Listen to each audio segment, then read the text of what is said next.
জামাতের নেতাকর্মীরা পুদায় গেছে, আসেন একটু জাগায় দেই। আজকে জামাতের আমির বলছে যে আওয়ামী লীগের পথে হাঁটছে বিএনপি। তো এটা একটা খুবই বাজে বিষয় যে আওয়ামী লীগের পথেই বিএনপি হাঁটছে। আমি মনে করি আওয়ামী লীগ গত 17 বছরে জামাতের যা ক্ষতি করতে পারছে তার চেয়ে বিএনপি এই 6 মাসে জামাতের আরো বড় ক্ষতি করছে। বড় ক্ষতিটা কি আপনারা যদি চিন্তা করেন খুঁজে পাবেন। যেমন জামাতের একজন নারী কর্মী সাউদা বেবি, সে প্রধানমন্ত্রী এবং তার মেয়েকে এত নোংরা কথা বলল, বিএনপি তাকে গ্রেপ্তার করে ছাইড়ে দিল।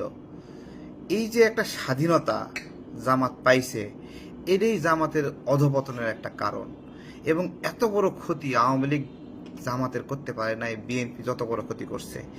বিএনপি দেওয়া এই অবাধ স্বাধীনতা কি হয়ে গেল? গাজী নজরুল নষ্ট হয়ে গেল, প্রবাসীর বউরে নিয়ে ভাগতেছে। আরেক শিবির নেতা প্রবাসীর বউরে প্রেগনেন্ট করে তার সন্তানকে মেরে ফেলছে। আবার জামাতের নেতা ধান বীজ চুরি করতেছে।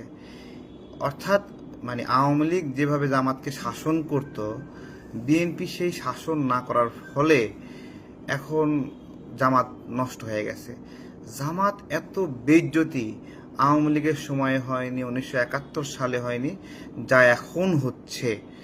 সেই বিবেচনায় জামাতের মধ্যে একটা হতাশা কাজ করতেছে যে জামাতের এত দুর্নাম কেন। এর জন্য অবশ্যই বিএনপি দায়ী।